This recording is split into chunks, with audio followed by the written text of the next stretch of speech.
बहुत समय पहले की बात है। एक छोटे से गांव में मोहन और सोहन नाम के दो किसान रहते थे। दोनों बचपन के दोस्त थे और उनकी दोस्ती पूरे गांव में मिसाल मानी जाती थी।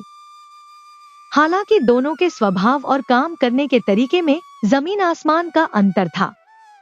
मोहन मेहनती और कर्मठ था। हर सुबह सूरज निकलने से पहले ही वह अपने खेतों की ओर निकल पड़ता, जहां वह घंटों तक मेहनत करता। दूसरी ओर सोहन का स्वभाव थोड़ा आलसी था। वह दिन का ज्यादातर समय आराम करने, गपशप करने और छोटी मोटी बातों में बिताता। एक दिन की बात है, मोहन सुबह जल्दी उठकर तैयार हो रहा था। उसकी पत्नी अनुराधा रसोई में उसके लिए खाना तैयार कर रही थी। मोहन ने अपनी पत्नी को आवाज लगाई, अनुराधा, मैं खेतों पर जा रहा हूँ। तुम मेरा खाना बांध दो, मैं वहीं पर खा लूंगा। आज खेतों में थोड़ा ज्यादा समय लग सकता है। अनुराधा ने मुस्कुराते हुए कहा, जी मैंने पहले ही खाना बांध दिया है, अभी लेकर आती हूँ। कुछ ही देर में वह रसोई से एक कपड़े में बंधा हुआ टिफिन लेकर आई और मोहन को थमाते हुए बोली, यह लीजिए, और ध्यान रहे समय निकालकर खाना जरूर खा लेना। मैंने तुम्हारे लिए सरसों का साग, गर्म रोटियां और तुम्हारी पसंदीदा लहसुन की चटनी बनाई है। मोहन ने खाना लेकर धन्यवाद कहा और खेत की ओर निकलने लगा। जाते जाते उसने अनुराधा से कहा, बच्चों को स्कूल छोड़ आना और ध्यान रखना। मैं जल्दी लौटने की कोशिश करूंगा। अनुराधा ने प्यार भरी मुस्कान के साथ जवाब दिया, आप चिंता मत कीजिए, मैं बच्चों को स्कूल छोड़ आऊंगी और बाकी काम संभाल लूंगी। आप बस अच्छे से अपना काम निपटा कर जल्दी घर लौट आइए। यह दिन भी बाकी दिनों की तरह ही शुरू हुआ था। गांव की सुबह अपनी चहचहाहट और हलचल के साथ हर दिन की तरह शुरू हो चुकी थी। लेकिन सोहन के घर में इस सुबह का माहौल कुछ अलग था। घर के बाहर पक्षियों का मधुर संगीत सुनाई दे रहा था और सूरज अपनी किरणों से गांव को जगाने में जुटा था। पर सोहन अभी भी अपनी खाट पर बेसुध पड़ा हुआ था। उसकी पत्नी कमला रसोई से झांककर देख रही थी और उसकी सुस्ती से खींच रही थी। आखिरकार उसने आवाज लगाई, सुनते हो, उठने का कोई इरादा है या आज भी सूरज को सिर पर चढ़ने दोगे? खेतों पर नहीं जाना क्या? सारा काम पड़ा है और तुम हो कि अभी तक सो रहे हो। सोहन, जो करवट बदलकर सोने की कोशिश कर रहा था, बड़बड़ाया, अरे क्या हो गया भाग्यवान, सुबह सुबह इतना क्यों चिल्ला रही हो? खेत कहाँ भागे जा रहे हैं? इतनी जल्दी किस बात की है? कमला ने गुस्से को मुश्किल से रोकते हुए कहा, जी यही आलस्य एक दिन हमें कहीं का नहीं छोड़ेगा। समय पर अपना काम कर लिया कीजिए, वरना पछताने के अलावा कुछ नहीं बचेगा। पूरे गांव में सबसे देर से हमारी फसल तैयार होती है और उसकी वजह सिर्फ आपका यह आलसीपन है। सोहन ने आंखें मलते हुए कहा, अच्छा बाबा, अब मुझे उठने तो दो, नहा धोकर खेत पर चला जाऊंगा। इतनी भी क्या जल्दी है? कमला ने सिर हिलाते हुए जवाब दिया, ठीक है, मैं खाना लगाती हूँ, जल्दी नहा लीजिए। और सुनिए, इस बार कुछ ढंग से काम कीजिएगा, सारा काम ऐसे ही पड़ा है। थोड़ी देर बाद जब सोहन खाने की चौकी पर बैठा तो उसने थाली देखते ही शिकायत की, अरे खाने में बस यह दाल चावल ही है, कोई सब्जी नहीं बनाई क्या? कमला ने पलटकर कहा, सब्जी तो तब बनेगी जब आप खेतों पर मेहनत करेंगे और फसल बेचकर कुछ पैसे लाएंगे। पिछली बार की फसल से जो थोड़े बहुत पैसे बचे थे, उनसे यह दाल चावल ही बन सकते थे। अगर सब्जी खानी है तो पहले खेत में पसीना बहाना सीखिए। सोहन ने झेंपते हुए थाली की ओर देखा और धीरे से बड़बड़ाया, चलो यह दाल चावल ही खा लेता हूँ। ज्यादा सुनने से अच्छा है कि अब खेतों पर चला जाऊं। कमला ने एक गहरी सांस ली और सोहन को जाते हुए देखती रही।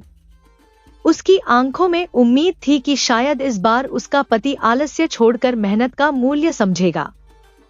गर्मियों का एक दिन था। सूरज सिर पर चढ़ा हुआ था और उसकी तपती किरणें धरती को झुलसा रही थी। मोहन अपने खेत में जुटा हुआ था। कड़ी धूप और थकावट के बावजूद वह अपना काम पूरे मन से कर रहा था। उसकी एक ही सोच थी कि खेत की जुताई जल्दी पूरी हो जाए ताकि वह बीज लगाने का काम समय पर शुरू कर सके।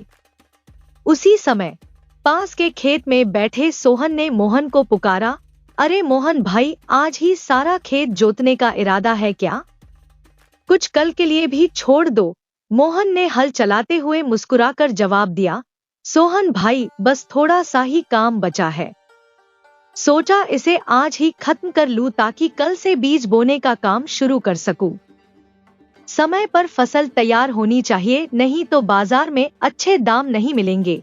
सोहन ने आलस से अपनी खाट पर हाथ फेरा और कहा, कितनी कड़ी धूप है भाई, इतनी धूप में काम करना बड़ा मुश्किल है। मैं तो थोड़ी देर छांव में बैठकर आराम करता हूँ, फिर देखूंगा खेत की जुताई का काम। इधर मोहन ने बिना रुके हल चलाना जारी रखा। कुछ देर बाद जब वह थका हुआ महसूस करने लगा तो उसने अपनी पत्नी अनुराधा द्वारा बांधा हुआ खाना खाने का मन बनाया। उसने अपनी पोटली खोली और एक पेड़ की छांव में बैठ गया। जैसे ही वह खाने का पहला कौर उठाने वाला था, अचानक उसके पास एक वृद्ध साधु आ गए। साधु ने धूप से झुलसी हुई आवाज में कहा, बेटा, बहुत भूख लगी है, क्या कुछ खाने को मिलेगा? मोहन ने तुरंत साधु को प्रणाम किया और कहा, महाराज, मेरे पास ज्यादा कुछ तो नहीं है, लेकिन यह जो मेरी पत्नी ने सरसों का साग, रोटी और लहसुन की चटनी बनाई है, वह आप खा लीजिए। यह सब घर का बना है, आपके आशीर्वाद से ही हमारे घर में यह अन्न है। साधु ने आशीर्वाद देते हुए कहा, बेटा, तुम्हारी उदारता से मैं बहुत खुश हूँ। याद रखना, जो दूसरों की भूख मिटाने के लिए अपना भोजन भी साझा करता है, उसका घर हमेशा खुशियों से भरा रहता है। मोहन ने जैसे ही साधु को अपना भोजन दिया, उसकी नजर सामने से आते हुए सोहन पर पड़ी। सोहन धीरे धीरे पास आ रहा था, मानो किसी खास चीज का मुआयना कर रहा हो। वह आते ही बोला, यह कौन है मोहन भाई? कोई आर्ष देव मालूम पड़ते हैं, चलो मैं भी इनके दर्शन कर लूं। सोहन ने पास आकर साधु को प्रणाम किया। साधु ने मुस्कुराते हुए आशीर्वाद दिया, खुश रहो बेटा, तुम्हारा कल्याण हो। मोहन ने साधु से कहा, महाराज, मैंने आपके लिए यहाँ एक आसन लगा दिया है, कृपया यहाँ बैठकर भोजन करें। साधु ने गहरी आवाज में कहा, लेकिन बेटा, अगर मैं तुम्हारा खाना खा लूंगा तो तुम क्या खाओगे? मोहन ने विनम्रता से उत्तर दिया, बाबा, आप मेरी चिंता मत कीजिए, थोड़ी देर बाद मैं घर जाकर खा लूंगा। आपके भोजन कर लेने से मेरी आत्मा को तृप्ति मिलेगी, कृपया इसे ग्रहण करें। सोहन यह सब सुनकर थोड़ा चकित हुआ। उसने हिचकते हुए कहा, साधु महाराज, मेरी पत्नी ने भी आज दाल चावल बनाए हैं, वह बहुत स्वादिष्ट खाना बनाती है, यदि आवश्यकता हो तो वह भी हाजिर है। साधु ने भोजन करते हुए कहा, तुम दोनों के इस समर्पण और सेवा भाव से मैं बहुत प्रसन्न हूँ। याद रखो, जो दूसरों की भूख शांत करने के लिए त्याग करता है, उसका जीवन हमेशा सुखमय रहता है। मोहन ने हाथ जोड़कर कहा, यह तो हमारा सौभाग्य है बाबा कि हमें आपकी सेवा करने का अवसर मिला। कृपया हमें आशीर्वाद दीजिए ताकि हमारे खेतों में अच्छी फसल हो और हमारे परिवारों को सुख शांति प्राप्त हो। साधु ने प्रसन्न होकर अपना हाथ आशीर्वाद के लिए उठाया और कहा, तुम्हारी मेहनत और सेवा भावना से तुम्हारे खेतों में हमेशा हरियाली रहेगी, तुम्हारे परिवार को कभी दुख का सामना नहीं करना पड़ेगा। तुम दोनों को मेरा आशीर्वाद। मेहनती किसान हमेशा सफल होता है, लेकिन आज मैं तुम्हें कुछ विशेष देना चाहता हूँ। यह सुनकर दोनों आश्चर्यचकित हो गए और साधु की ओर देखने लगे। साधु ने अपनी झोली खोली और उसमें से कुछ छोटे छोटे चमकीले बीज निकाले। उनकी चमकती सतह और अनोखा रंग देखकर मोहन और सोहन की उत्सुकता बढ़ गई। मोहन ने विनम्रता से पूछा, महाराज, ये बीज क्या हैं? क्या ये किसी विशेष फसल के हैं? साधु मुस्कुराए और बोले, बेटा, ये साधारण बीज नहीं है, ये जादुई बीज हैं। इन्हें अपने खेतों में बो दो और यह तुम्हें वही देंगे जो तुम दिल से चाहते हो। सोहन ने चौंकते हुए पूछा, जादुई बीज? महाराज, क्या सचमुच यह हमारी इच्छाओं को पूरा करेंगे? साधु ने गंभीरता से कहा, हाँ बेटा, लेकिन यह बात हमेशा याद रखना, यह जादू केवल उन पर काम करता है जो उसकी कद्र करते हैं।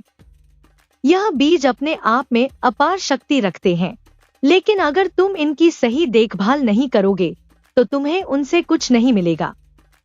मेहनत, समर्पण और प्यार से इन्हें सींचो, तभी यह तुम्हें फल देंगे।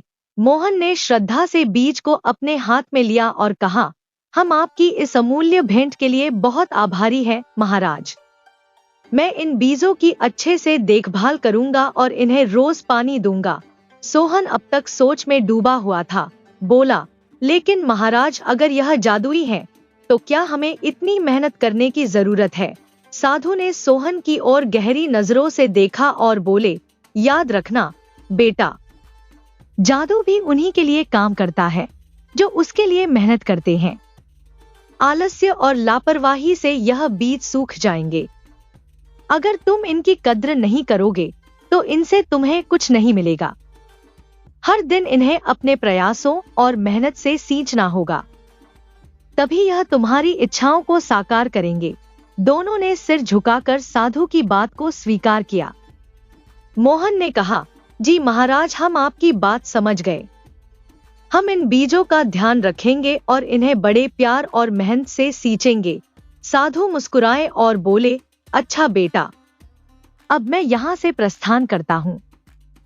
मेरी शुभकामनाएं हमेशा तुम्हारे साथ हैं। मेहनत और सच्चे प्रयास कभी व्यर्थ नहीं जाते। यह कहकर साधु महाराज ने आशीर्वाद देकर विदा ली। सूरज ढलने को था और मोहन और सोहन साधु महाराज से प्राप्त जादुई बीजों को हाथ में लिए अपने अपने घरों की ओर लौट रहे थे। रास्ता शांत था, लेकिन दोनों के मन में साधु महाराज की बातों और उन जादुई बीजों की अद्भुत संभावनाओं को लेकर चर्चा छिड़ी हुई थी। मोहन ने बीजों को देखते हुए कहा, सोहन, ये बीज सचमुच अनमोल है। साधु महाराज ने कहा था कि अगर हम इन्हें प्यार और मेहनत से सींचे तो ये हमें हमारी हर इच्छा पूरी करके देंगे। मैं तो कल सुबह ही अपने खेत में जाकर इन्हें बो दूंगा और हर दिन इनकी देखभाल करूंगा। सोहन ने हंसते हुए कहा, अरे मोहन, तुम भी ना। यह जादुई बीज है, कोई साधारण बीज नहीं। मुझे नहीं लगता कि इन्हें रोज रोज पानी देने की जरूरत है। ये तो अपने आप ही उग जाएंगे और फल भी देंगे। आखिर जादू का मतलब ही यही होता है, बिना मेहनत के कुछ हासिल करना। मोहन ने गंभीरता से उसकी ओर देखा और कहा, सोहन, साधु महाराज ने हमें साफ साफ समझाया था कि जादू भी मेहनत और प्यार के बिना व्यर्थ हो जाता है। अगर हमने इन बीजों की सही देखभाल नहीं की तो हमें उनसे कुछ नहीं मिलेगा। मैं कोई भी जोखिम नहीं लेना चाहता, इसलिए मैं तो हर दिन इन्हें सींचने और उनकी देखभाल करने का संकल्प ले चुका हूँ। सोहन ने लापरवाही से कंधे उचका दिए और बोला, तुम जैसा चाहो करो मोहन, लेकिन मैं तो अपनी किस्मत पर भरोसा करता हूँ। ये बीज अपने आप अपना काम करेंगे। आखिर इन्हें जादुई जो कहा गया है। मोहन ने गहरी सांस लेते हुए कहा, सोहन, भाग्य उन्हीं का साथ देता है जो मेहनत करते हैं। साधु महाराज का दिया हुआ ज्ञान और यह अवसर अनमोल है, मैं इसे गंवाने का जोखिम नहीं उठा सकता। मोहन और सोहन दोनों अपने अपने घरों की ओर बढ़ते हुए रास्ते भर जादुई बीजों के बारे में सोचते रहे। मन में सवाल थे, उम्मीदें थी और एक नई शुरुआत का उत्साह। दोनों के कदम तेजी से घर की ओर बढ़ रहे थे, जैसे समय की बर्बादी से बचना चाहते हों। मोहन जब घर पहुंचा तो उसकी पत्नी अनुराधा ने उसे दरवाजे पर ही देख लिया। वह मुस्कुराते हुए बोली, आज कुछ अलग ही चमक है आपके चेहरे पर। सब ठीक है ना? मोहन ने उत्साह से कहा। अनुराधा, तुम्हें पता है, आज हमारे जीवन में एक अद्भुत चमत्कार हुआ। साधु महाराज से मुझे जादुई बीज मिले हैं। उन्होंने कहा है कि अगर इनकी पूरी मेहनत और प्यार से देखभाल की जाए तो ये हमारी हर मनोकामना पूरी करेंगे। अनुराधा ने आश्चर्य और खुशी से पूछा, यह तो सचमुच भगवान की कृपा है। साधु महाराज कोई साधारण व्यक्ति नहीं थे। उन्होंने हमें ऐसा अनमोल तोहफा दिया है। अब हमें अपनी मेहनत से इसे सफल बनाना होगा। मोहन ने सहमति में सिर हिलाते हुए कहा, सच कह रही हो अनुराधा, वह साधु किसी भगवान के अवतार से कम नहीं लग रहे थे। उनकी आंखों में जो तेज था वह मैंने पहले कभी नहीं देखा। उन्होंने मुझे जो सिखाया है मैं उसे पूरी श्रद्धा से निभाऊंगा।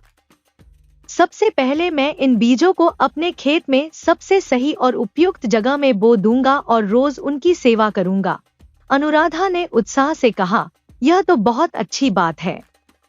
अब हम खूब मेहनत करेंगे और अपनी फसल से बहुत लाभ कमाएंगे। लेकिन जी, आप बहुत ज्यादा इंतजार मत कीजिए। कल सुबह ही जल्दी उठकर इन बीजों को बोना शुरू कर दीजिए। मोहन मुस्कुराया और बोला, तुम्हारी बात सही है भाग्यवान। मैं सुबह ही खेत जाऊंगा और इन्हें सबसे अच्छे स्थान पर लगाऊंगा। यह मौका गंवाने का सवाल ही नहीं उठता। उधर सोहन भी अपने घर पहुंचा और अपनी पत्नी को सारी घटना सुनाई। उसकी पत्नी ने खुश होकर कहा, यह तो बहुत शुभ समाचार है। साधु महाराज से जादुई बीज मिलना हमारे लिए वरदान है। अब हमें ज्यादा मेहनत करनी होगी। लेकिन सोहन ने लापरवाही से कहा, हाँ हाँ देख लेंगे। साधु महाराज ने कहा तो है कि ये जादुई बीज हैं। मुझे नहीं लगता कि इनकी ज्यादा देखभाल करनी पड़ेगी। मैं इन्हें खेत में डाल दूंगा और फिर ये अपने आप ही उग जाएंगे। सोहन की पत्नी ने चिंतित होकर कहा, लेकिन जी, साधु महाराज ने तो मेहनत करने की बात कही थी। आपको उनकी बातों का ध्यान रखना चाहिए। यह मौका बार बार नहीं मिलता। सोहन ने बात को हंसी में टालते हुए कहा, अरे तुम चिंता मत करो।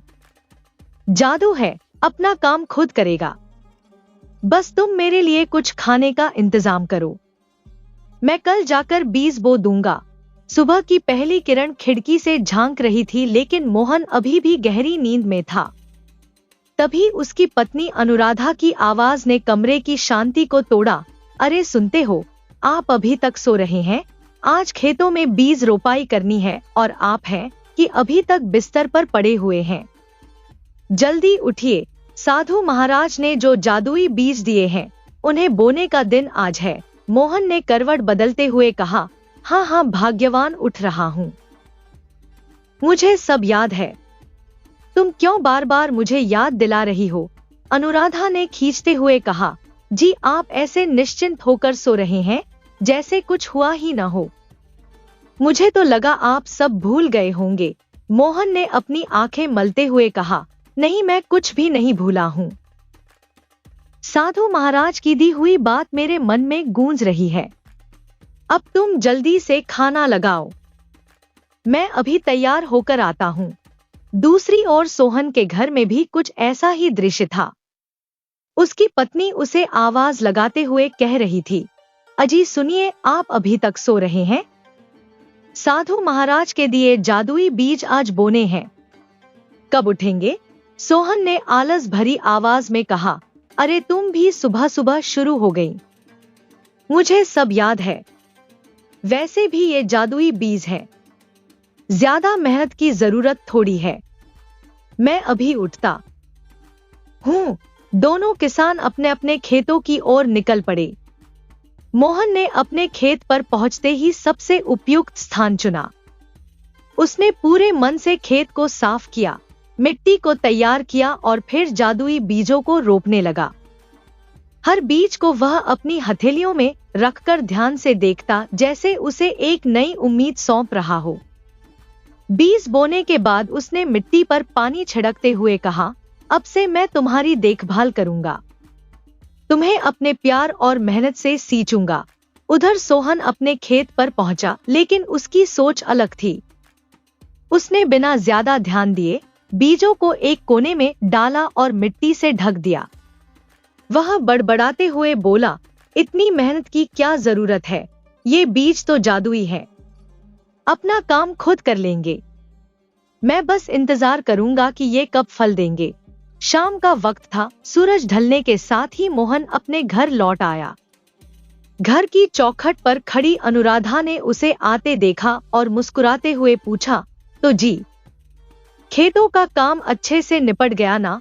मोहन ने हल्की थकान भरी मुस्कान के साथ जवाब दिया, हाँ अनुराधा, आज पूरे दिन खेतों में लगा रहा। जादुई बीजों को बड़े ध्यान और मेहनत से बो दिया है, साथ ही उनकी सिंचाई भी कर दी है। लेकिन कल सुबह जल्दी उठकर फिर से खेत जाऊंगा। जितनी ज्यादा उनकी देखभाल करूंगा उतना ही बेहतर होगा।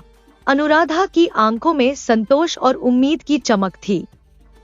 उसने कहा, आपने बहुत अच्छा किया। साधु महाराज ने कहा था कि इन बीजों की मेहनत और प्यार से देखभाल करनी होगी। अब ये बीज हमारे परिवार के सपनों को साकार करेंगे। इस बीच सोहन भी अपने घर लौटा। उसकी पत्नी ने भी वही सवाल किया, तो खेत में बीज बो दिए ना?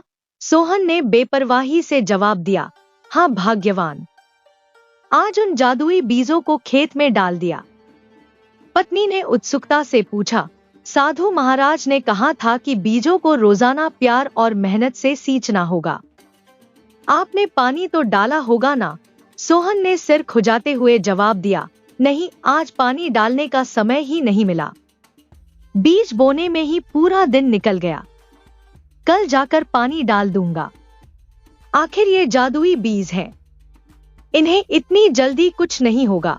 पत्नी चिंतित हो गई। उसने कहा, लेकिन साधु महाराज ने साफ साफ कहा था कि बीजों को हर दिन प्यार और मेहनत से सींचना जरूरी है। अगर आपने उनकी देखभाल नहीं की तो उनका जादू कैसे काम करेगा? सोहन ने लापरवाही से कहा, अरे तुम भी ना बेकार की चिंता करती हो। ये जादुई बीज हैं, इनमें कोई खराबी नहीं होगी। कल पानी डाल दूंगा तो भी कुछ नहीं बिगड़ेगा। तुम बस मुझे खाने के लिए कुछ दे दो। दिन भर का काम करके भूख लग रही है। रात का समय था। सोहन खाना खाकर घर में बैठा आराम कर रहा था, लेकिन उसकी पत्नी के चेहरे पर चिंता की लकीरें साफ दिखाई दे रही थी। वह बोली, साधु बाबा ने कहा था कि ये बीज जादुई हैं, लेकिन मेहनत के बिना कुछ भी हासिल नहीं होता। तुमने देखा नहीं मोहन कितनी लगन और मेहनत से अपने खेत में काम करता है। अगर तुम भी उसी तरह मेहनत करोगे तो हमारे खेत में भी भरपूर फसल होगी। सोहन ने आलस से जवाब दिया, अरे भाग्यवान, तुम बेकार में परेशान हो रही हो। ये जादुई बीज हैं, इन पर ज्यादा मेहनत करने की जरूरत नहीं है। मैं कल जाकर उनमें पानी डाल दूंगा। उधर मोहन ने जादुई बीज को बोने के बाद उसे अपने जीवन का हिस्सा बना लिया था। हर सुबह सूरज उगने से पहले वह खेत में पहुंचता और अपने बीजों को प्यार से पानी देता। उसने जी जान लगाकर खेत तैयार किया, मिट्टी को उपजाऊ बनाया। वह उनके पास बैठकर कुछ देर तक उन्हें देखता और मन ही मन प्रार्थना करता, तुम मेरी मेहनत और विश्वास का फल हो। तुम्हें हर हाल में बढ़ना होगा। मोहन ने उन बीजों की देखभाल बिल्कुल वैसे की जैसे कोई अपने छोटे बच्चे की करता है। उसने खेत की मिट्टी को हर रोज जांच कर नरम रखा, खरपतवार हटाई और यहाँ तक कि अगर कहीं कोई कीड़ा दिखता तो उसे तुरंत हटाने का इंतजाम करता। पूरे मौसम भर वह अपने खेत की देखभाल करता रहा। दिन भर सूरज की तपिश सहते हुए वह पौधों को पानी देता, उनकी निराई गुड़ाई करता और अपनी मेहनत का फल देखने के सपने सजाता। उसकी मेहनत और उसका समर्पण उसके खेतों में साफ झलकता था। दूसरी ओर सोहन ने भी अपने खेत में बीज तो बो दिए, लेकिन उसकी सोच अलग थी। उसने मन ही मन कहा, यह बीज तो जादुई हैं, इन्हें ज्यादा मेहनत की क्या जरूरत है, ये अपने आप ही उग जाएंगे। सोहन ने अपने खेत में पानी कभी कभार ही डाला। वह खेत में तब जाता जब उसकी पत्नी उसे बार बार याद दिलाती। बाकी समय वह घर पर आराम करता या गांव के चौपाल पर जाकर गपशप में समय बिताता। उसे लगता था कि जादू काम करेगा और उसे मेहनत करने की कोई जरूरत नहीं। दिन बीतते गए। मोहन का खेत हर दिन हरियाली से भरता जा रहा था। बीज धीरे धीरे अंकुरित हो रहे थे, जैसे उसकी मेहनत और समर्पण का जवाब दे रहे हों। हर पौधे पर ताजगी और जीवन झलक रहा था। वहीं सोहन का खेत सूना पड़ा था। बीज तो बो दिए गए थे, लेकिन पानी और देखभाल के अभाव में वहां कोई हलचल नहीं थी। जमीन सूखी थी और बीज अब तक वही थे, जैसे उन्हें सोहन के जागने का इंतजार हो। कुछ महीनों बाद वह दिन आया जब खेत की फसल तैयार हो चुकी थी। एक सुबह मोहन जब खेत में गया तो उसकी आंखें खुशी से चमक उठीं।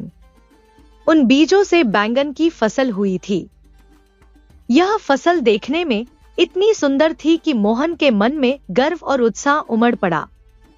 बैंगन न सिर्फ हरे भरे और ताजगी से भरे हुए थे, बल्कि उनका आकार भी सामान्य बैंगनों से कहीं बड़ा था। सूरज की किरणें उन पर पड़कर उन्हें और भी आकर्षक बना रही थी। मोहन खुशी खुशी दौड़ता हुआ घर आया और अपनी पत्नी को यह खुशखबरी सुनाई। उसने कहा, अरे सुनो, हमारे खेत में इतनी सुंदर बैंगन की फसल आई है कि तुम्हें खुद अपनी आंखों से देखनी पड़ेगी। इतने बड़े और ताजे बैंगन मैंने अपनी जिंदगी में पहले कभी नहीं देखे। पत्नी ने उसकी बात सुनकर खुशी खुशी रसोई के काम छोड़े और तुरंत मोहन के साथ खेत की ओर चल पड़ी। जब उसने खेत में कदम रखा तो उसकी आंखें भी चमक उठीं। यह तो सच में किसी चमत्कार से कम नहीं, उसने मुस्कुराते हुए कहा। ऐसे सुंदर और बड़े बैंगन मैंने कभी सपने में भी नहीं सोचे थे। मोहन और उसकी पत्नी अनुराधा बैंगन की फसल तोड़ने में लग गए। खेत में हर पौधा जैसे उनके परिश्रम की कहानी बयां कर रहा था। बड़े बड़े गहरे बैंगनी रंग के बैंगन, जो चमकते हुए सूरज की रोशनी में और भी आकर्षक लग रहे थे, वे बड़ी सावधानी और प्यार से टोकरी में रखे जा रहे थे। थोड़ी ही देर में उनकी टोकरी बैंगनों से भर गई। दोनों के चेहरे पर मेहनत की संतुष्टि और खुशी की चमक साफ नजर आ रही थी। जैसे ही अनुराधा ने बैंगनों से भरी टोकरी को खेत के किनारे रखा, उसकी नजर उन पौधों पर पड़ी जिनसे उन्होंने बैंगन तोड़े थे। वह अचानक चौंक गई। यह देखिए जी, यह क्या हो रहा है?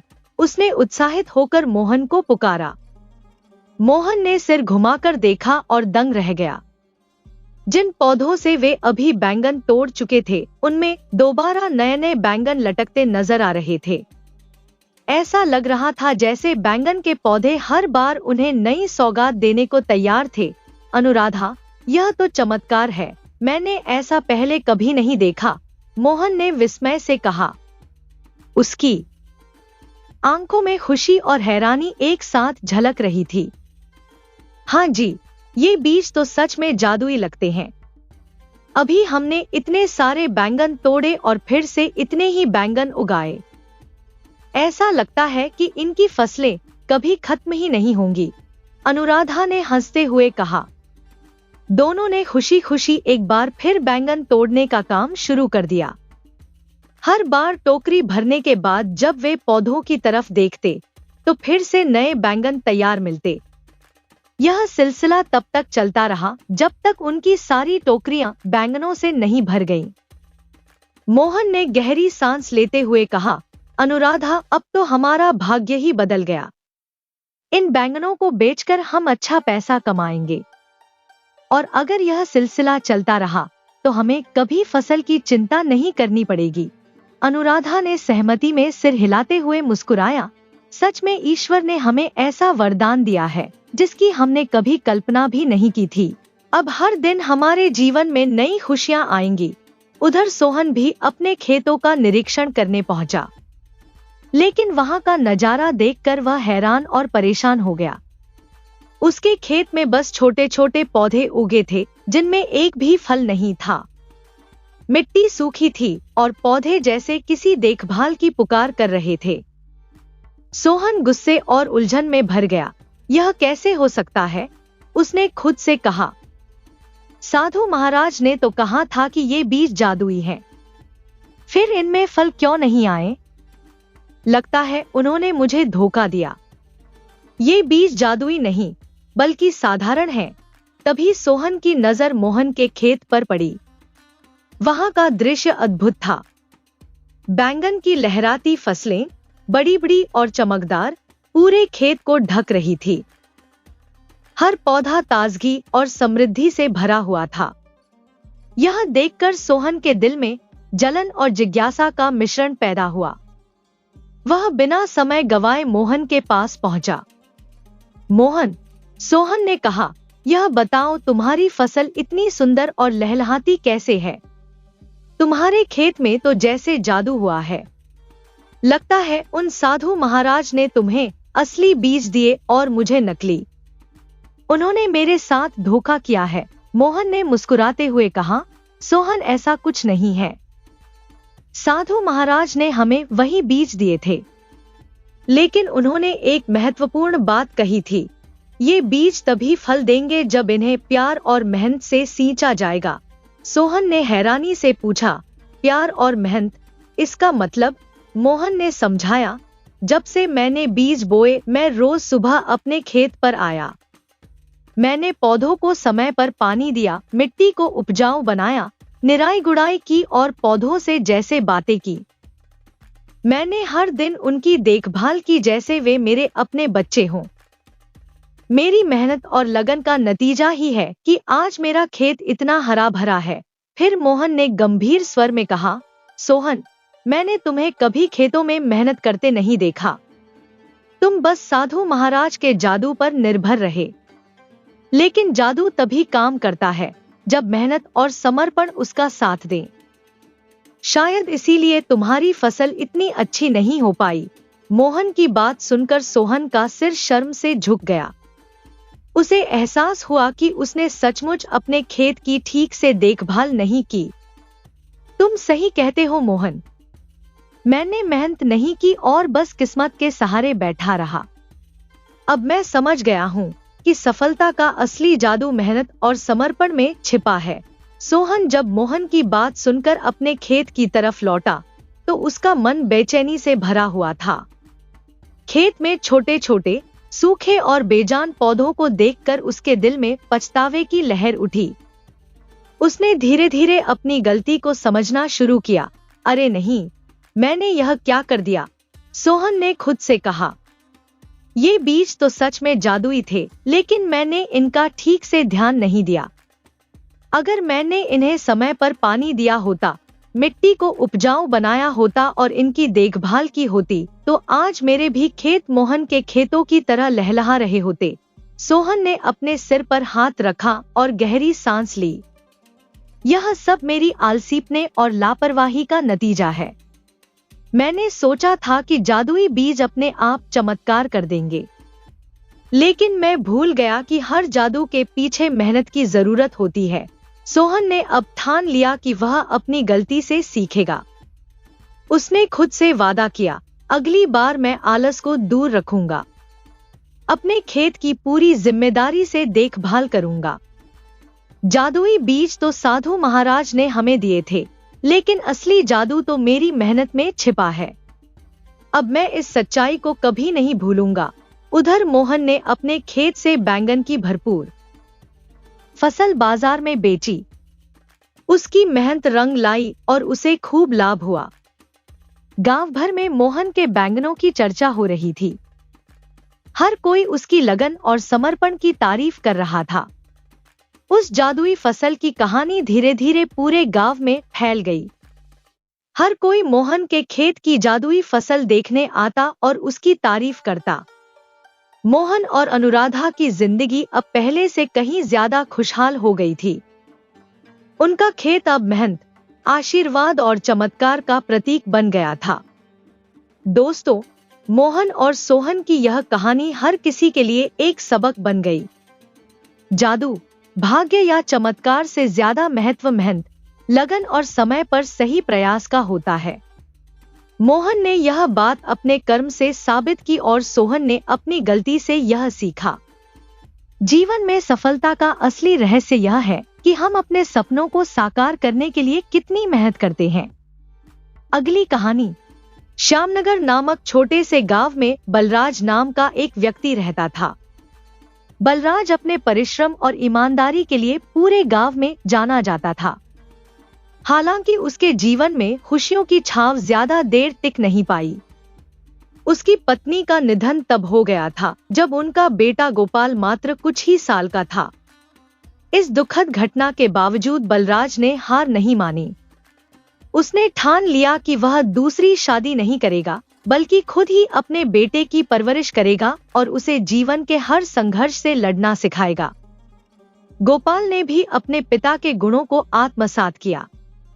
वह भी बचपन से ही मेहनती और सहनशील था। पिता पुत्र का यह जोड़ा मानो एक दूसरे के लिए संबल बना हुआ था।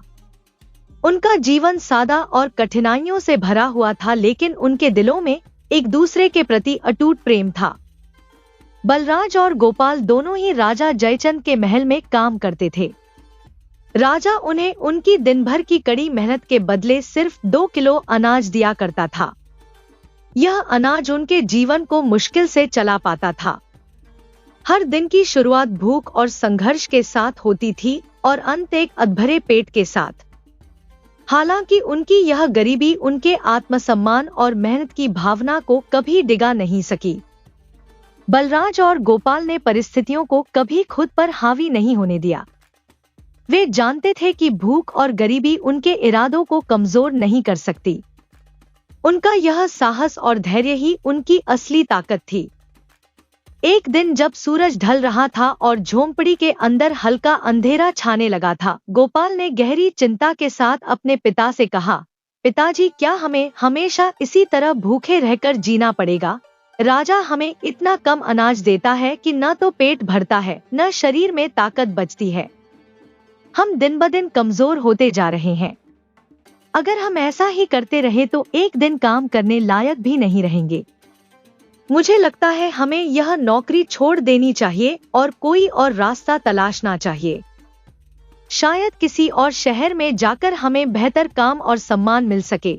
गोपाल की आवाज में दृढ़ता थी, लेकिन उसके चेहरे पर छिपी चिंता को बलराज ने साफ देखा। बलराज ने गहरी सांस ली और बेटे की ओर देखते हुए कहा, बेटा, तेरी बात में सच्चाई है। मैं भी यह महसूस करता हूँ कि भूख ने हमारे शरीर को अंदर से खोखला कर दिया है। कमजोरी इतनी बढ़ गई है कि कभी कभी चलते चलते पैर लड़खड़ा जाते हैं। यहाँ तक कि मेरी आंखों के आगे अंधेरा छा जाता है। लेकिन बेटे, हम राजा की नौकरी छोड़ नहीं सकते। राजा जयचंद अत्याचारी है। अगर हमने उसकी नौकरी छोड़ी और किसी दूसरे शहर में भागने की कोशिश की तो वह हमें ढूंढ निकालेगा और कठोर दंड देगा। हमारी जान भी खतरे में पड़ सकती है। इसलिए हमारी भलाई इसी में है कि हम चुपचाप अपनी स्थिति को स्वीकार करें और जो थोड़ा बहुत मिलता है उसी में गुजारा करें। बलराज ने गोपाल के कंधे पर हाथ रखते हुए आगे कहा, संघर्ष हमारी नियति हो सकता है बेटा, लेकिन हमारी इच्छा शक्ति ही हमारी सबसे बड़ी ताकत है। चल, अब तू जंगल से थोड़ी लकड़ी ले आ। मैं कुछ पकाने की कोशिश करता हूँ। गोपाल अपने पिता के शब्दों को सुनकर निराश तो हुआ, लेकिन उसने अपनी भावनाओं को दबा लिया। वह जानता था कि उसके पिता के पास कोई और विकल्प नहीं है। भारी मन से उसने अपनी कुल्हाड़ी उठाई और जंगल की ओर चल पड़ा। जंगल का सन्नाटा और दूर दूर तक फैले सूखे पेड़ों के झुरमुट गोपाल की हालत का प्रतिबिंब लग रहे थे। वह हर कदम के साथ अपने मन में एक नई उम्मीद और एक नया संकल्प लेकर बढ़ रहा था। शायद एक दिन वह और उसके पिता इस संघर्ष से बाहर निकल सकें। एक दिन जब बलराज झोंपड़ी के बाहर बैठा थकान भरी सांसें ले रहा था, तभी एक बूढ़ी औरत, जिसे गांव के लोग आदर से चाची कहते थे, उसके घर आई। उसकी आंखों में अनुभव का प्रकाश और चेहरे पर समय की लकीरों की कहानी साफ झलक रही थी।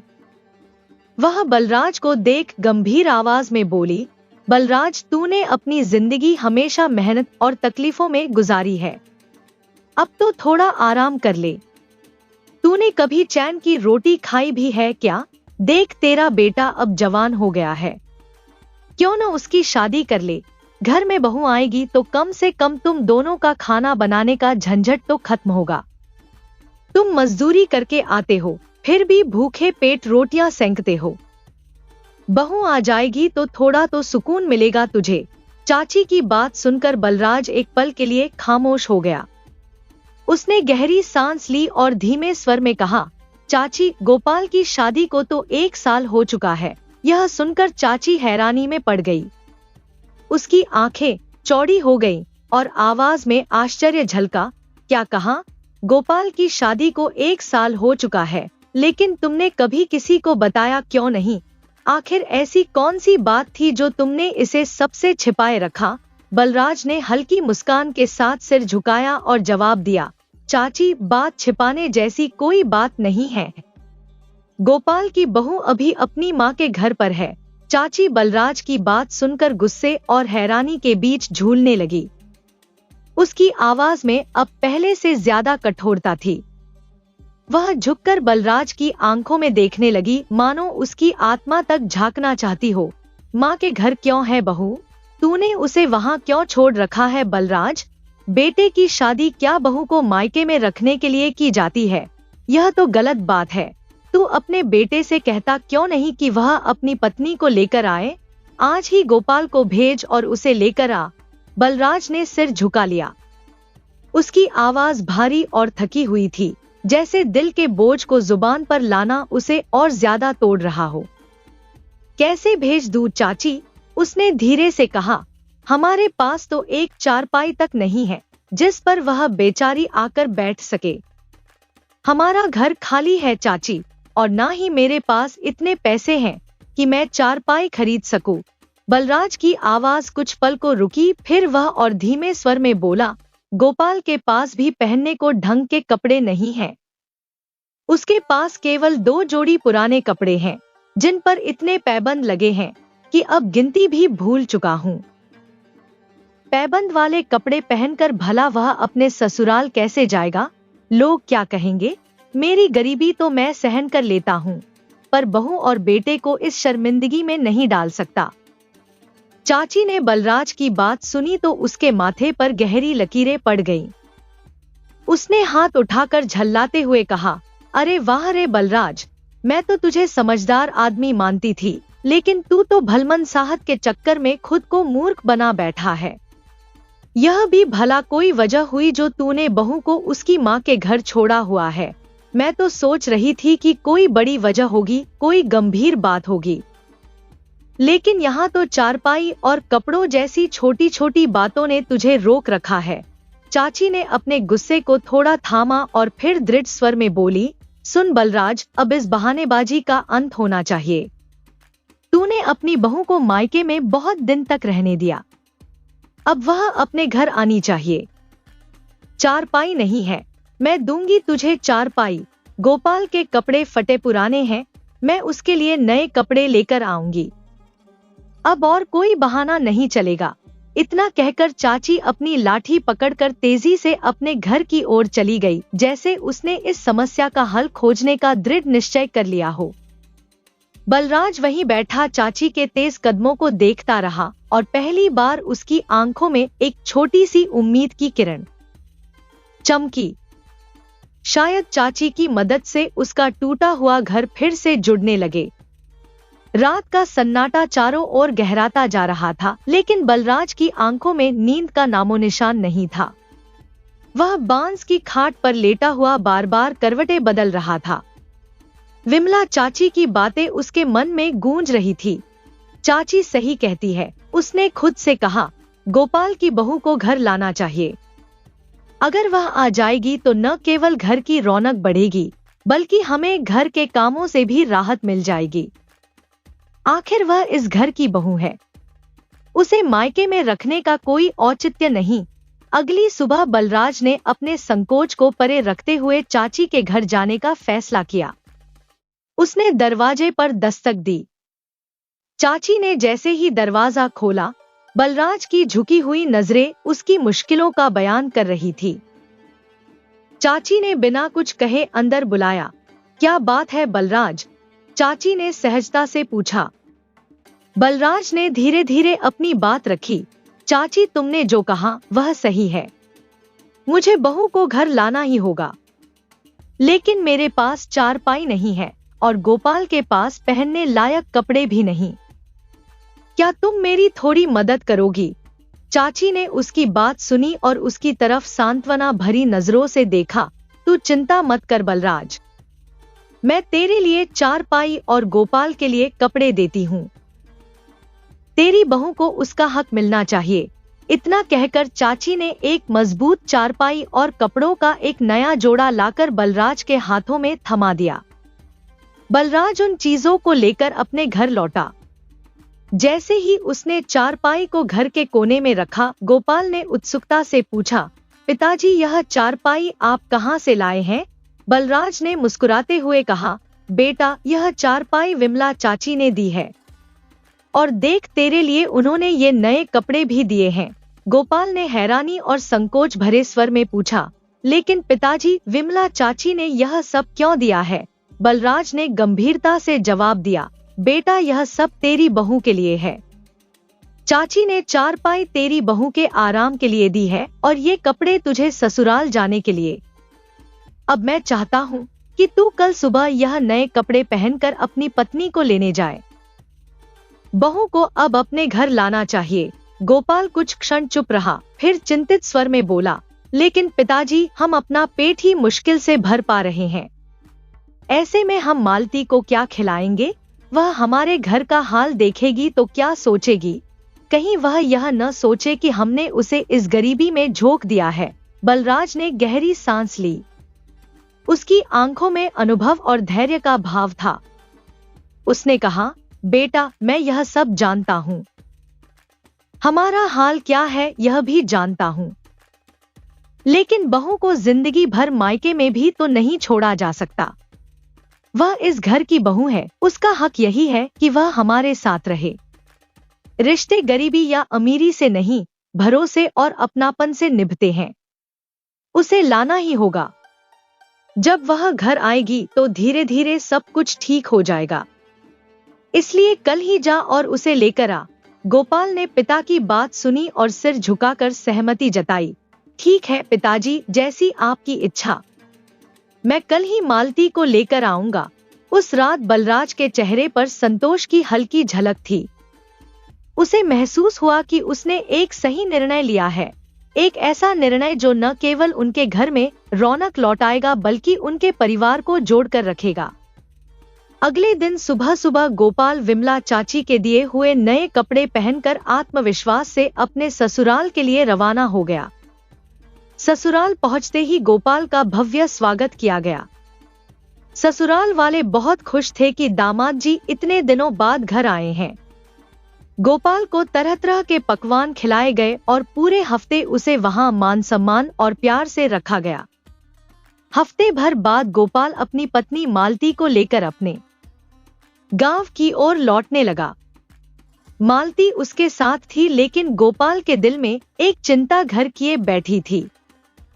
रास्ते में चलते हुए उसने सोचा, हमारा घर तो टूटी फूटी झोंपड़ी जैसा है। वहां चारों ओर गंदगी फैली हुई है और सामान भी बेतरतीब पड़ा है। मालती इसे देखेगी तो क्या सोचेगी? कहीं वह यह महसूस न करे कि मैं उसे इस हाल में रखने के लिए ले आया हूं। यह ठीक नहीं होगा। गोपाल ने थोड़ी देर के लिए रुककर मालती की ओर देखा और मुस्कुराने की कोशिश की। फिर उसने मन ही मन निर्णय लिया, सबसे अच्छा यही होगा कि मैं उसे कुछ समय के लिए विमला चाची के घर छोड़ दूं। इस बीच मैं घर की सफाई कर लूंगा और सब कुछ व्यवस्थित कर दूंगा। जब घर ठीक ठाक हो जाएगा तब उसे ले आऊंगा। गांव पहुंचने पर गोपाल मालती को चाची के घर ले गया और विनम्रता से उनसे कहा, चाची मैं चाहता हूं कि मालती कुछ समय आपके पास रहे। हमारे घर की हालत अभी सही नहीं है। मैं घर की सफाई करके सब कुछ ठीक कर दूंगा, फिर उसे अपने घर ले जाऊंगा। चाची ने गोपाल की बात को समझते हुए सहमति में सिर हिलाया और मालती का स्वागत किया। इसके बाद गोपाल अपने घर लौट आया। जब बलराज ने अपने बेटे को अकेला आते देखा तो वह चौंक गया। चिंता से उसने पूछा, बेटा तू अकेला ही आ रहा है, तेरी पत्नी कहाँ है? तू उसे क्यों नहीं लाया? गोपाल ने झिझकते हुए कहा, पिताजी, मैं मालती को ले आया हूँ, लेकिन उसे फिलहाल चाची के घर छोड़ दिया है। हमारे घर की हालत अभी बहुत खराब है। चारों ओर गंदगी फैली है और सामान इधर-उधर बिखरा पड़ा है। मुझे लगा अगर वह ये सब देखेगी तो उसे अच्छा नहीं लगेगा, इसलिए मैंने सोचा पहले घर को साफ सुथरा कर लूं, फिर उसे घर लाऊं। बलराज ने गहरी सांस लेते हुए गोपाल से कहा, बेटा, घर की सफाई और अन्य काम तो होते रहेंगे, लेकिन पहले हमें महाराज के पास जाना होगा। वह 3 दिन से तुझे बुला रहे हैं और मैं हर दिन कोई न कोई बहाना बनाकर टालता आ रहा हूँ। तेरी ससुराल में इतने दिन रुकना ठीक नहीं था। पता नहीं महाराज तुझसे क्या कहेंगे। चल अब देर न कर। गोपाल ने पिता की बात सुनकर बिना कोई विरोध किए सिर हिलाया। उसके भीतर ससुराल से लौटने के बाद से ही एक अजीब बेचैनी थी, लेकिन उसने उसे दबा लिया। वह अपने पिता के साथ बिना घर की सफाई किए राजमहल की ओर चल पड़ा। उधर विमला चाची, जिसे सभी गांव के लोग चाची कहकर पुकारते थे, मालती की खूब आवभगत कर रही थी। उसने मालती के लिए ताजा छाछ निकाली, गरम गरम रोटियां परोसी और प्रेम से कहा, बेटी, तुझ में बड़ी समझदारी है। तेरी जैसी बहू किस्मत वालों को मिलती है। खुदा तुझे हमेशा खुश रखे। अब तो दिन चढ़ आया है, आओ मैं तुझे तेरे घर छोड़ आऊं। मालती ने यह सुना तो चौंक कर विमला चाची की ओर देखा। उसके चेहरे पर असमंजस और हल्की घबराहट झलक रही थी। उसने झिझकते हुए पूछा, मांजी, क्या यह घर गोपाल का नहीं है? अगर नहीं तो फिर गोपाल का घर कौन सा है? विमला चाची ने धीमे से मुस्कुराते हुए मालती के सिर पर हाथ फेरा। नहीं बेटी, यह मेरा घर है। गोपाल तुझे यहाँ इसलिए छोड़ गया था क्योंकि वह खुद राजा के महल में काम करने गया है। तू अभी नईनवेली बहू है। अपने घर में अकेली रहती तो घबरा जाती, इसलिए वह तुझे मेरे पास छोड़ कर गया। अब वह बस आने ही वाला होगा। चल, उसके आने से पहले मैं तुझे तेरे घर छोड़ देती हूँ। मालती को यह सुनकर थोड़ी राहत मिली, लेकिन गोपाल के अपने घर की हालत को लेकर उसके मन में सवाल उमड़ने लगे। क्योंकि अगर सब कुछ ठीक होता, उसने सोचा, तो वह मुझे यहाँ क्यों छोड़ता? विमला चाची ने मालती की चिंता को भांप लिया, लेकिन उसने कुछ कहने के बजाय उसका हाथ पकड़कर उसे अपने घर से बाहर ले गई। चाची मालती को उसके घर तक छोड़ने के लिए साथ चली। रास्ते भर मालती की नजरें गांव के कच्चे पक्के रास्तों, झुकी हुई झोंपड़ियों और खुली हवा में झूलते कपड़ों पर घूमती रहीं। उसके मन में उम्मीद और संशय का अजीब सा मिश्रण था। यह रहा तुम्हारा घर बेटी, चाची ने दरवाजे पर पहुंचकर कहा। मालती ने दरवाजे की ओर देखा। पुराना, थोड़ी गंदगी और टूटी फूटी दीवारों वाला एक साधारण सा घर। मालती ने जब गोपाल के घर में कदम रखा तो उसकी आंखें सामने के दृश्य को देखकर ठिठक गईं। पूरा घर बेतरतीब और गंदगी से भरा हुआ था। ऐसा लग रहा था जैसे वहां महीनों से झाड़ू नहीं लगी हो।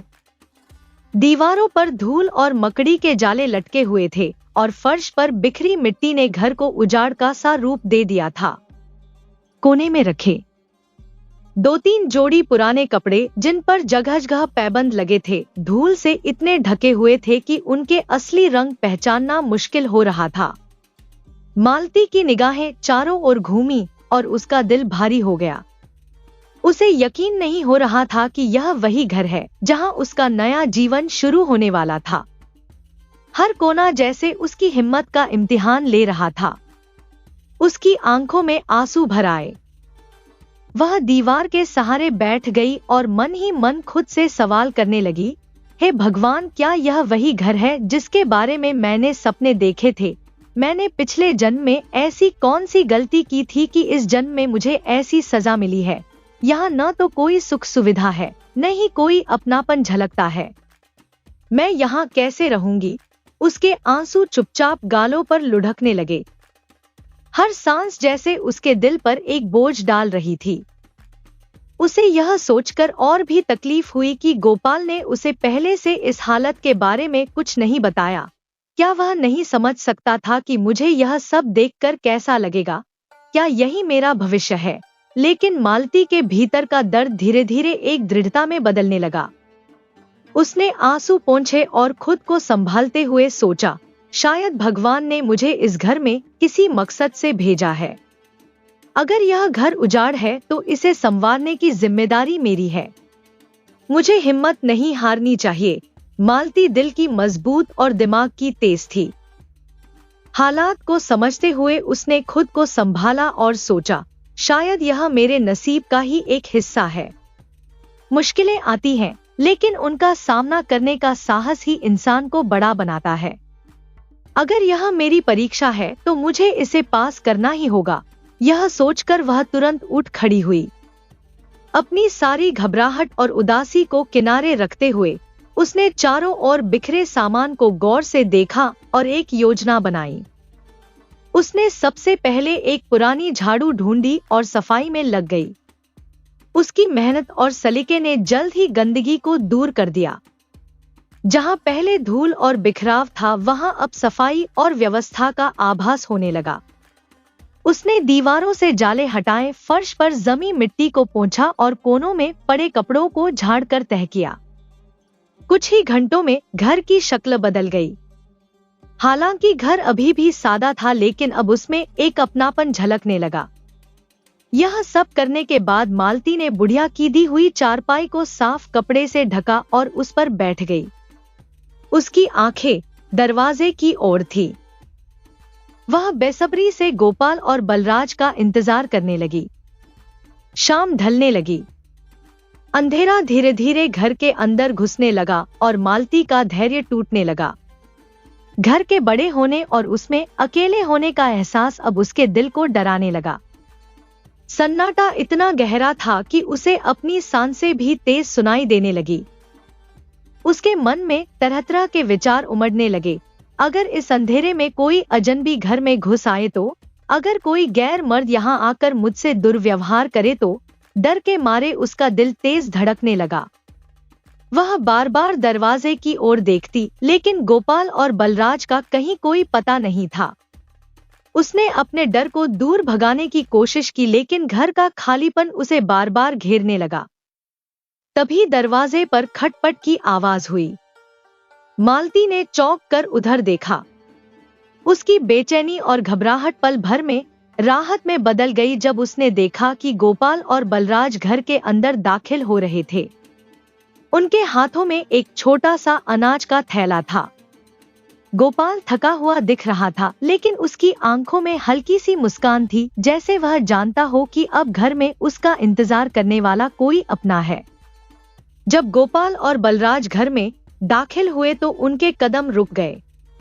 यह वही घर था जो हमेशा कचरे और गंदगी से भरा रहता था, लेकिन आज उसका रूप बिल्कुल बदल चुका था। हर कोने में सफाई और सजा संवरा रूप था, जैसे किसी ने जादू से घर को संवार दिया हो।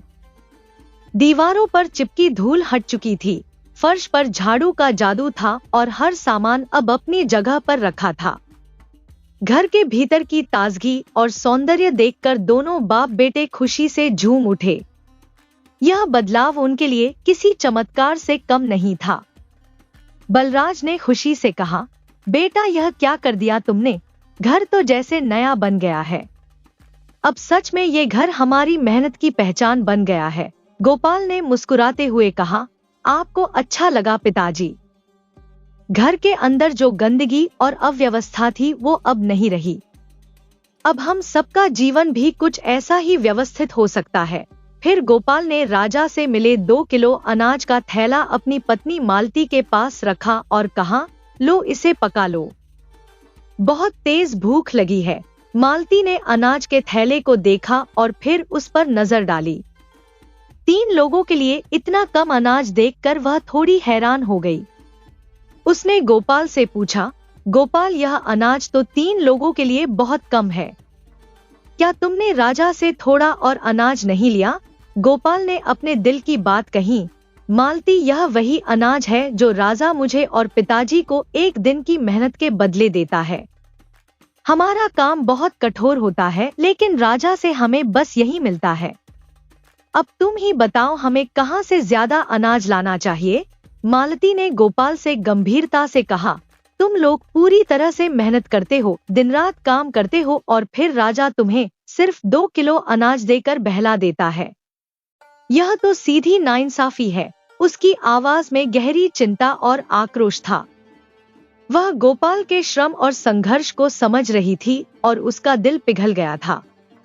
गोपाल के पिता बलराज सिर झुकाकर बोले, बिल्कुल बेटा, तुम सही कह रही हो, लेकिन सच यह है कि हम राजा के सामने कुछ नहीं कर सकते।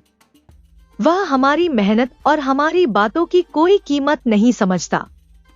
अगर हम उसकी बात न माने तो वह हमें काम ही नहीं देगा और हमारी स्थिति और भी खराब हो जाएगी। मालती ने सोचा, अब हमें चुप रहकर सब कुछ नहीं सहना चाहिए। अगर हम सब कुछ सहते रहे तो यह शोषण कभी खत्म नहीं होगा। उसने ठान लिया कि वह इस स्थिति को बदलने के लिए कुछ करेगी। उसकी आंखों में एक चमक थी। उसने गोपाल से कहा, तुम लोग अब राजा से यह नहीं कहोगे कि हमें सिर्फ 2 किलो अनाज दे दो।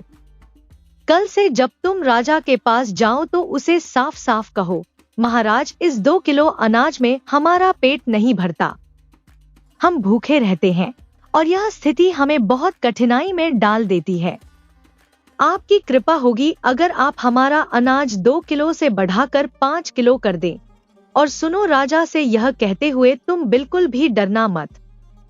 अगर राजा तुम्हारी बात मानकर तुम्हें 5 किलो अनाज दे दे तो बहुत अच्छा है, और अगर वह ना माने तो तुम काम के लिए मना कर देना।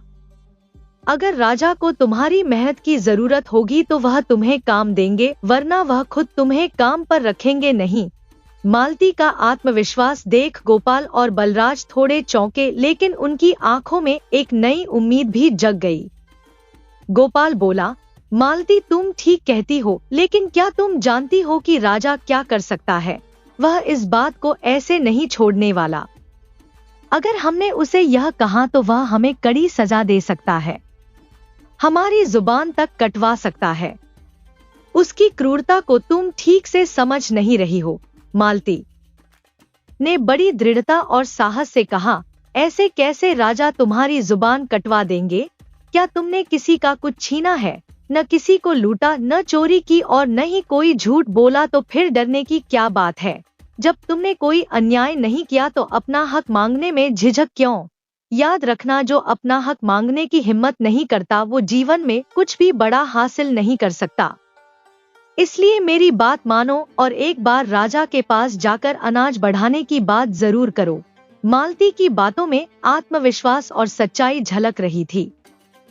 बलराज ने उसकी आंखों में झांकते हुए गहरी सांस ली और कहा, ठीक है बेटी, जब तू इतना कह रही है तो मैं जरूर कल राजा से बात करूंगा, अनाज बढ़ाने की गुहार लगाऊंगा। इसके बाद उसने थोड़ा रुककर मुस्कुराते हुए जोड़ा, अब तुम इस अनाज को बना दो, देखते हैं कल क्या होता है। मालती ने मुस्कान के साथ सिर हिलाया और काम में लग गई, लेकिन उसके भीतर एक उम्मीद जाग उठी कि शायद उसका साहस गोपाल के जीवन में कोई बड़ा बदलाव ला सके।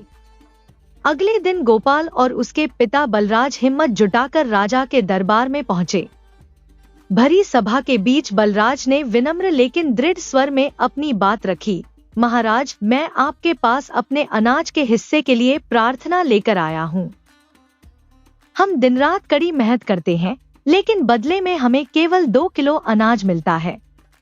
इतने कम अनाज से हमारा गुजारा नहीं होता, पेट खाली रह जाता है और भूख के साथ जीना बहुत कठिन हो जाता है। महाराज, अगर आप कृपा करके हमारा हिस्सा 2 किलो से बढ़ाकर 5 किलो कर दें, तो यह हमारे लिए बहुत बड़ी राहत होगी। बलराज की सच्चाई और विनम्रता से राजा का दिल पसीज गया। उन्होंने गहरी सोच में डूबकर कहा, बलराज, यह बात तुमने पहले क्यों नहीं बताई? भूखा रहकर तुम लोग कैसे काम करोगे?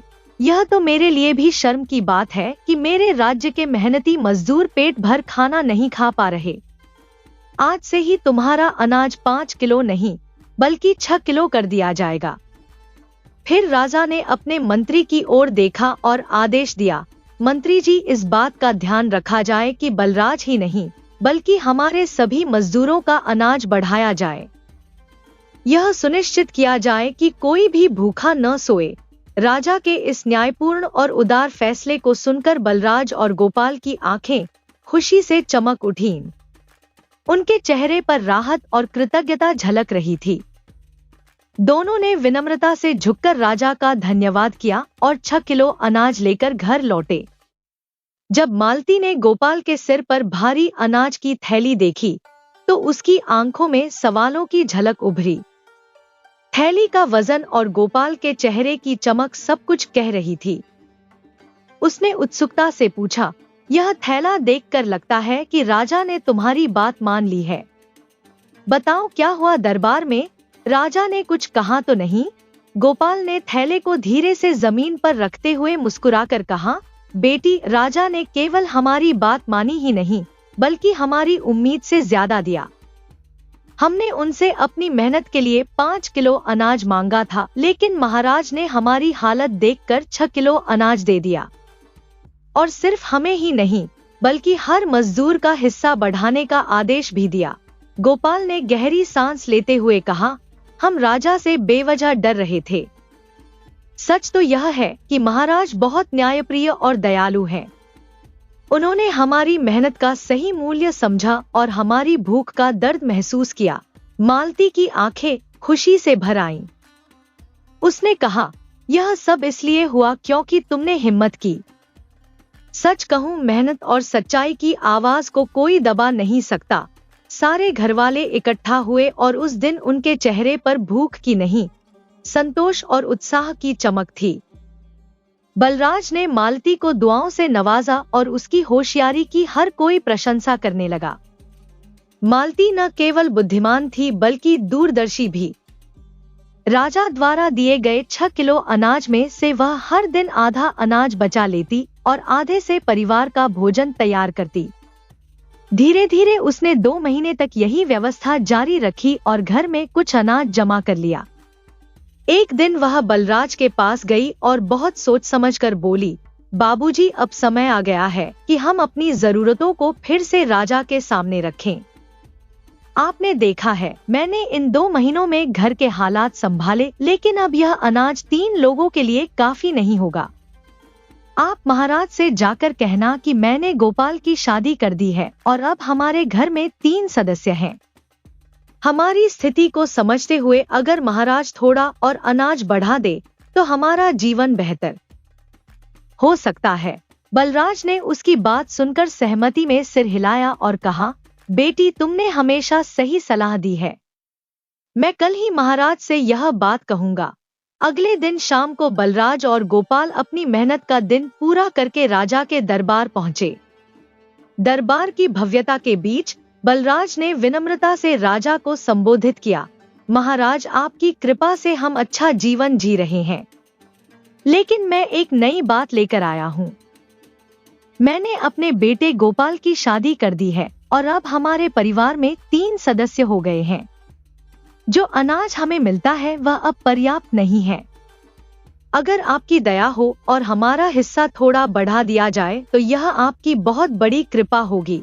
राजा उनकी बात सुनकर प्रसन्न हो गए और बोले, बलराज, यह तो बड़ी खुशी की बात है कि गोपाल का परिवार बढ़ गया है। यह एक नई शुरुआत है और तुम्हारी मेहनत की वजह से तुम इस खुशी के हकदार हो। मैं आज ही अपने मंत्री को आदेश देता हूँ कि तुम्हारा अनाज 6 किलो से बढ़ाकर 10 किलो कर दिया जाए।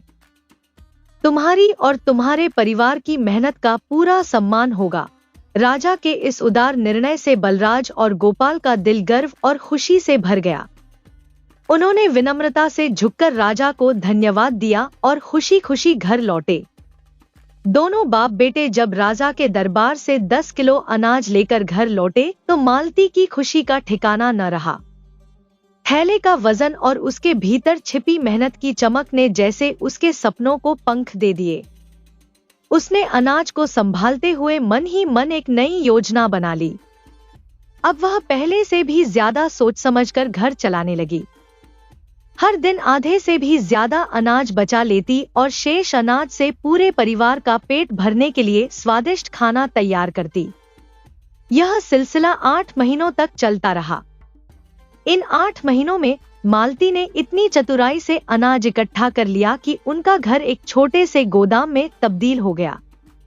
एक दिन जब घर में सब खाना खा चुके थे, मालती ने गंभीर स्वर में अपने पति और ससुर को संबोधित किया, बाबूजी, अब वक्त आ गया है कि आप दोनों राजा के यहाँ मजदूरी करना बंद कर दें।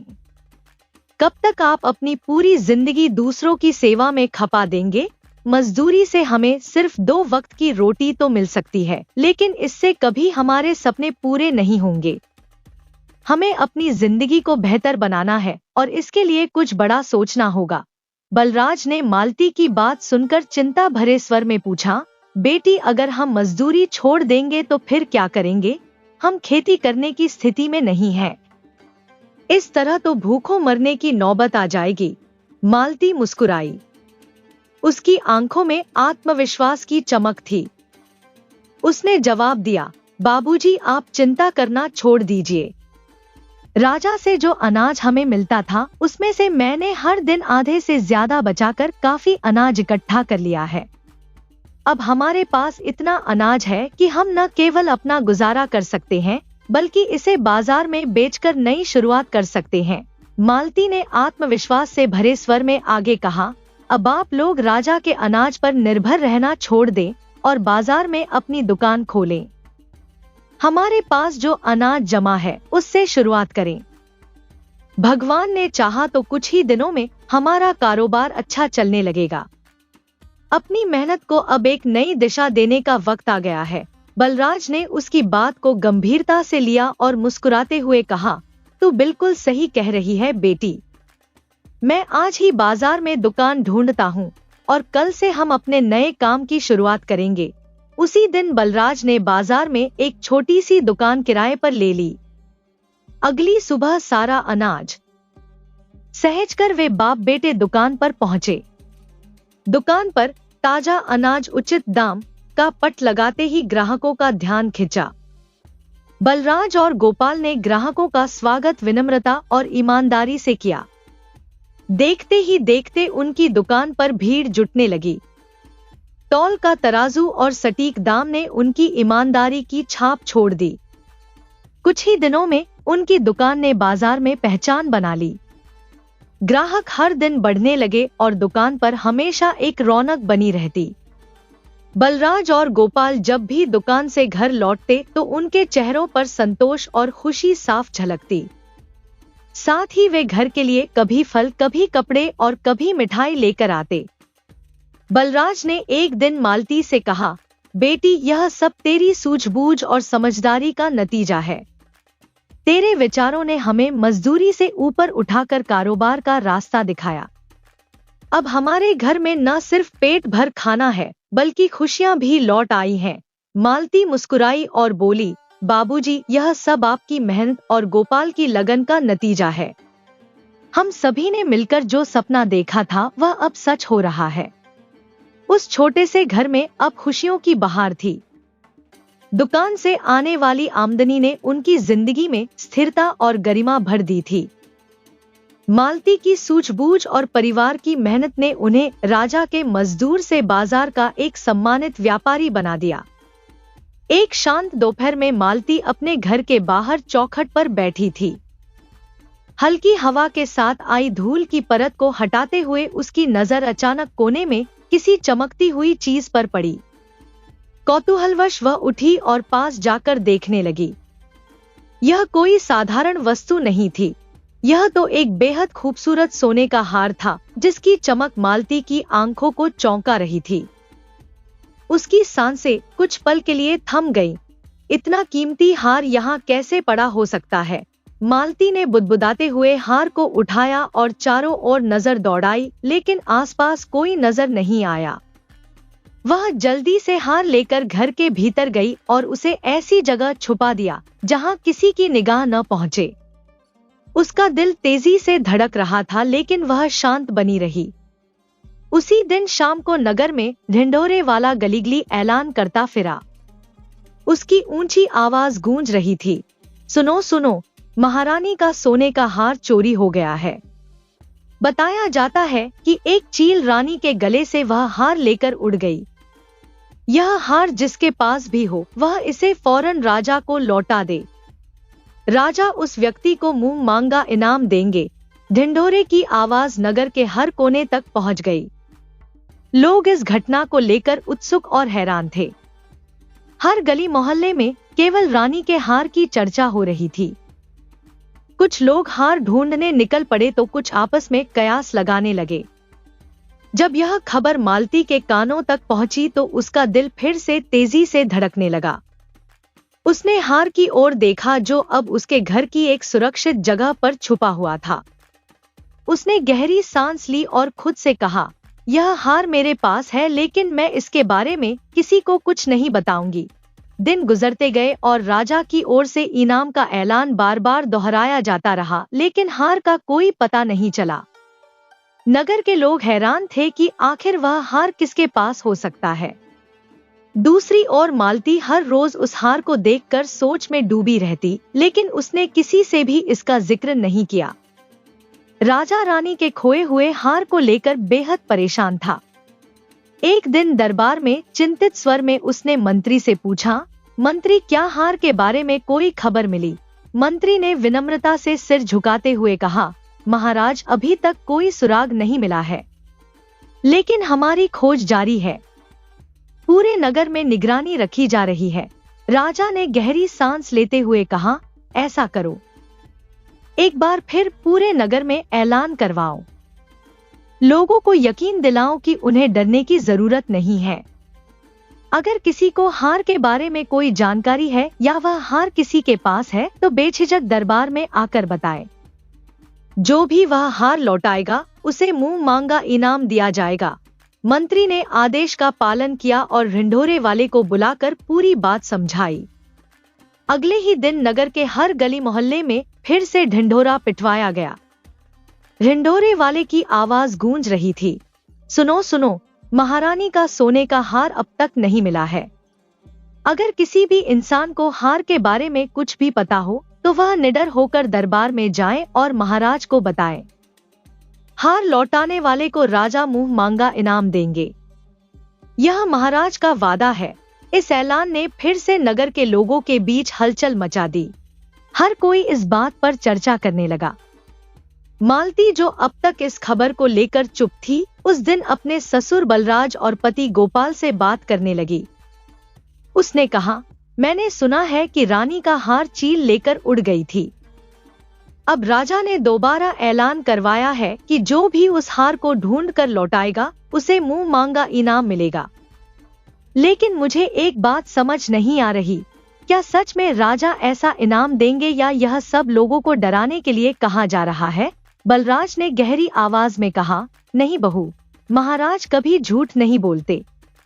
उन्होंने जो वादा किया है उसे जरूर पूरा करेंगे। उनकी बातों पर शक करना ठीक नहीं। फिर उसने धीरे धीरे कहा, सुना है महाराज ने ज्योतिषियों से परामर्श किया है। ज्योतिषियों ने कहा है कि हार कहीं किसी के घर के आगे गिरा हुआ है, इसलिए यह मुमकिन है कि हार किसी आम इंसान को मिल गया हो, लेकिन वह डर के मारे उसे राजा को लौटाने नहीं आ रहा। मालती ने गहरी सांस लेते हुए कहा, पिताजी, ज्योतिषियों की बात सही है। रानी का हार हमारे घर के बाहर ही पड़ा था। मैंने उसे उठा लिया और अब वह मेरे पास है। लेकिन अब वक्त आ गया है कि यह हार राजा को लौटा दिया जाए। यह हमारी ईमानदारी और कर्तव्य की परीक्षा है। आप इसे स्वयं जाकर राजा को सौंप दें। बलराज ने चौंकते हुए मालती की ओर देखा। उसकी बातों में सत्य और कर्तव्य की झलक थी। उसने मालती की ईमानदारी की प्रशंसा करते हुए कहा, बेटी, तूने जो किया वह बहुत ही समझदारी का काम था। मैं अभी राजा के पास जाकर यह हार लौटा दूंगा। थोड़ी ही देर में बलराज वह सोने का हार लेकर दरबार पहुंचा। जैसे ही उसने राजा को हार सौंपा, राजा की आंखों में खुशी और संतोष की चमक आ गई। उन्होंने हार को देखा और कहा, यह वही हार है जो रानी का था। बलराज, तुमने हमारी बहुत बड़ी चिंता दूर कर दी। हम तुम्हारी ईमानदारी और साहस से बेहद प्रसन्न हैं। जैसा हमने वादा किया था, तुम मुंह मांगा इनाम मांग सकते हो। बस कहो तुम्हारी क्या इच्छा है। बलराज ने सिर झुकाकर नम्रता से कहा, महाराज, मैं आपसे क्या मांग सकता हूँ? आप पहले ही हमारे ऊपर इतने उपकार कर चुके हैं। यह हार लौटाना मेरा कर्तव्य था और कर्तव्य का पालन करना किसी इनाम की अपेक्षा से परे है। राजा ने बलराज की विनम्रता और सच्चाई को देखकर मुस्कुराते हुए कहा, बलराज, तुम्हारी यही ईमानदारी तुम्हें सबसे अलग बनाती है। लेकिन मैं तुम्हारी मेहनत और सच्चाई का सम्मान करना चाहता हूँ। तुम्हें कुछ न कुछ तो मांगना ही होगा। तुम जितना भी चाहो मांग सकते हो। बलराज कुछ पल सोच में डूब गया और फिर बोला, महाराज, अगर आप इतना आग्रह कर रहे हैं तो मुझे अपने घर वालों से सलाह मशवरा करने दीजिए। मैं कल आकर आपको अपनी मांग बताऊंगा। राजा ने सहमति में सिर हिलाते हुए कहा, ठीक है बलराज, जाओ अपने परिवार से बात करो और जो भी तुम चाहते हो निसंकोच मांगो। तुम्हारी हर इच्छा पूरी की जाएगी। बलराज जब दरबार से घर लौटा तो उसके चेहरे पर हल्की थकान के साथ संतोष की झलक थी। उसने घर के अंदर कदम रखते ही मालती को आवाज दी। मालती तुरंत उसके पास आई और उसके चेहरे को पढ़ने की कोशिश करने लगी। बलराज ने गहरी सांस लेते हुए कहा, बेटी, महाराज ने मुझे मुंह मांगा इनाम देने का वादा किया, लेकिन मैंने उनसे कह दिया कि पहले मैं अपने परिवार से सलाह मशवरा करके बताऊंगा। मालती की आंखों में चमक आ गई। उसने एक पल सोचा और फिर शांत लेकिन दृढ़ स्वर में कहा, पिताजी, आपने बहुत सही फैसला किया। यह मौका सोच समझकर इस्तेमाल करना चाहिए। हम केवल रोज की जरूरतें पूरी करने पर निर्भर नहीं रह सकते। हमें ऐसा कुछ चाहिए जिससे हमारा भविष्य सुरक्षित हो। बलराज ने ध्यान से उसकी बात सुनी और पूछा, तो बेटी, तुम्हारा क्या सुझाव है? मैं महाराज से क्या मांगूं? मालती ने संयम से मुस्कुराते हुए कहा, पिताजी, आप महाराज से कहिए कि हमें एक छोटा सा जमीन का टुकड़ा दे दें। वह जमीन हमारी मेहनत का आधार बन सकती है। हम उस पर खेती करेंगे और अपनी मेहनत से अपने परिवार का गुजारा सही तरीके से चलाएंगे। जमीन का एक टुकड़ा हमारी जिंदगी को स्थायित्व और आत्मनिर्भरता देगा। बलराज ने उसकी बात को ध्यान से सुना और उसकी समझदारी की प्रशंसा करते हुए बोला, तुम ठीक कह रही हो बेटी।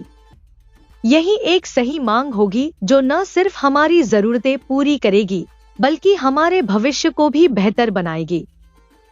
मैं कल दरबार जाकर महाराज से यही निवेदन करूंगा। उसकी बात सुनकर मालती के चेहरे पर संतोष और गर्व झलकने लगा।